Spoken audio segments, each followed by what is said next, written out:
Good morning. आज हम लोग पढ़ेंगे संकुलन क्षमता।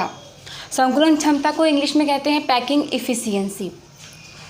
तो संकुलन क्षमता का एक सूत्र है, प्रत्येक गोले द्वारा घेरा गया आयतन बटे एकक कोष्टिका का कुल आयतन गुणे 100। अब एकक कोष्टिका का आयतन और प्रत्येक गोले द्वारा घेरा गया आयतन, ये हम आपको आगे बताएंगे कि कैसे निकलेगा। सबसे बड़ी बात इसमें यह है कि आपको इसको निकालना किस लिए है। जब दो मॉलिक्यूल जो होंगे उनका शेप जो होगा वो स्फेरिकल होगा, यानी गोल, आप कह सकते हो कि 3 डायमेंशन में होगा, गोला होगा, इस तरह गोला होगा। तो गोले का आयतन क्या होता है 4/3 πr³। पॉइंट बाय पॉइंट समझिएगा, स्टेप बाय स्टेप एकदम क्लियर होता जाएगा। इसको हम लोग निकालेंगे 3 क्यूबिक सेल के लिए। पहला सरल घनीय एकक कोष्टिका, जिसको आप लोग कहते हैं सिंपल क्यूबिक यूनिट सेल। दूसरा FCC face centred cubic cell और BCC body centred cubic cell. अब कैसे निकालना है ये ध्यान दीजिए। सबसे पहले आपको R और A में संबंध निकालना है कि दोनों के बीच क्या रिलेशन हमें प्राप्त होता है। R क्या है, जो मैंने बताया था कि ये सब पॉइंट पे, कॉर्नर पे आपके अवयवी कण हैं, तो उनका आकार कैसा है, स्फेरिकल, गोला। अब वृत्त में स्फेयर, वृत्त कह सकते हो, लेकिन वो एक गोला है, स्फेयर है, 3 डायमेंशन है, उसका आयतन 4/3 πr³ होता है। तो सबसे पहले जब हम बात करते हैं सरल घनी एकक कोष्टिका की, तो पिछले वाले क्लास में जब मैंने एक डायग्राम बताया था एंगल के बारे में, एक्सियल एंगल और एक्सियल लेंथ के बारे में, तो तीनों A = B = C और अल्फा = बीटा = गामा = 90 डिग्री। इसका मतलब है कि पूरे के लिए आपका एक्सियल लेंथ बराबर होगा। तो सरल घनी एकक कोष्टिका में क्या होगा, मैंने वहाँ पे डायमेंशन बनाया है, चित्र बनाया हुआ है कि दो स्फेरिकल दोनों सटे हुए हैं, तो एक का रेडियस R1, दूसरे का रेडियस R2। तो टोटल हम मान लीजिए अगर A है तो R1 का रेडियस कितना आएगा, A/2। ठीक है, अगर हम मान लीजिए कि ये पूरा लेंथ A है और उसका त्रिज्या R, इस गोले की त्रिज्या R, तो टोटल 2R = A, तो R = A/2। R क्या है, रेडियस है, और A क्या है, A आपका लेंथ है। किसका लेंथ है, जैसे कि मैंने वो चित्र वहाँ बनाया है, इस चित्र को आप यहाँ पे देखिए, ये सेम वही फिगर प्राप्त हो रहा है। ये पूरा लेंथ आपका A है, ये हाफ रेडियस, ये हाफ रेडियस जो मैंने उसमें बनाया हुआ है।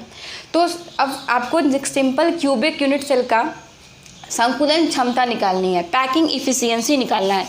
पैकिंग इफ़िशियंसी को आप इस तरह भी डिफाइन कर सकते हैं कि जब दो अवयवी कण जब आपस में जुड़े होते हैं तो उनके बीच कुछ न कुछ स्थान खाली होता है, तो उसको कहते हैं निविड़ संकुलन। इसको हम नेक्स्ट क्लास में पढ़ाएंगे, लेकिन अभी सिर्फ बात हो रही है संकुलन क्षमता की।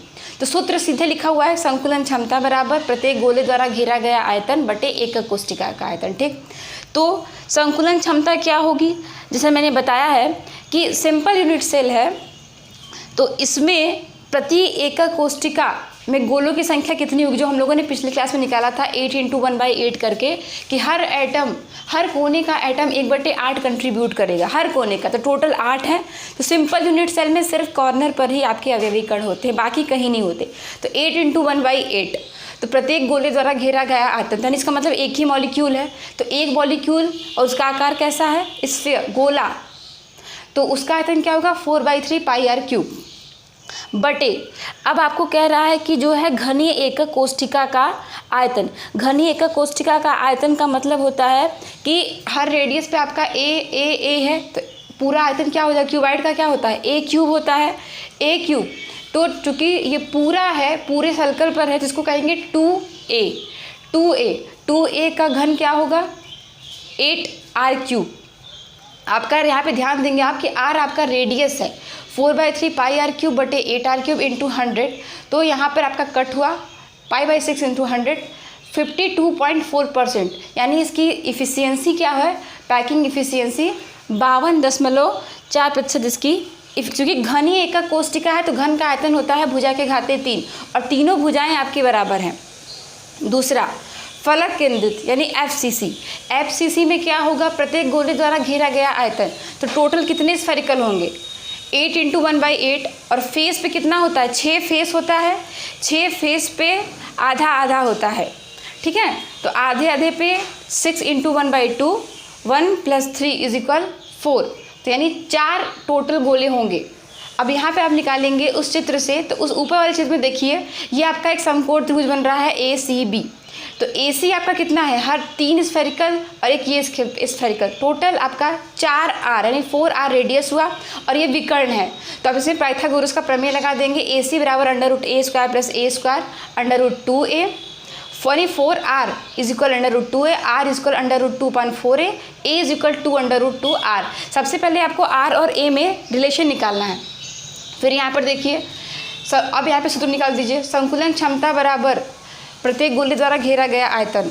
तो 4 गोला है तो एक गोले का 4/3 πr3, तो 4 गोले का 4 चौके 16 πr3/3 बटे उसका A क्यूब का वर्ग। तो A का मान आपने यहाँ पे कितना निकाला है 2√2R, 64R³ / 2 × 100 74%।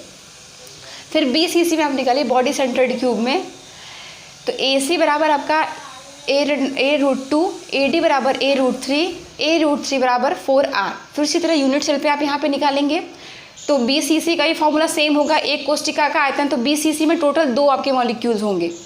तो 2 × 4/3 πr³ बटे 64R³/3√3। तो आपको सॉल्व करने पे सॉरी यहाँ पे आपका 100 भी रहेगा, मैं यहाँ पे आपका छूट गया है, यहाँ पे 100 लिख लीजिएगा।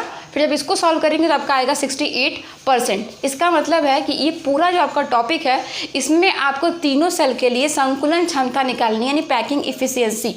आपको एक गोले का आयतन निकालना है और उसमें टोटल कितने यूनिट सेल हैं उसका आयतन निकालना है। जो पिछले क्लास में मैंने बताया था कि BCC में कितना यूनिट सेल होगा, FCC में कितना होगा, और आपका सिंपल में कितना होगा, सिर्फ उस मान को रख के आपको उसके A और R जो रिलेशन निकालेंगे, आपको A की वैल्यू नीचे रखनी होगी और उसके बाद आपका संकुलन क्षमता पे पूरा आपका डेरिवेशन आ जाएगा। तो इसको आप लोग नोट कर लीजिएगा, नेक्स्ट क्लास में चर्चा होगी।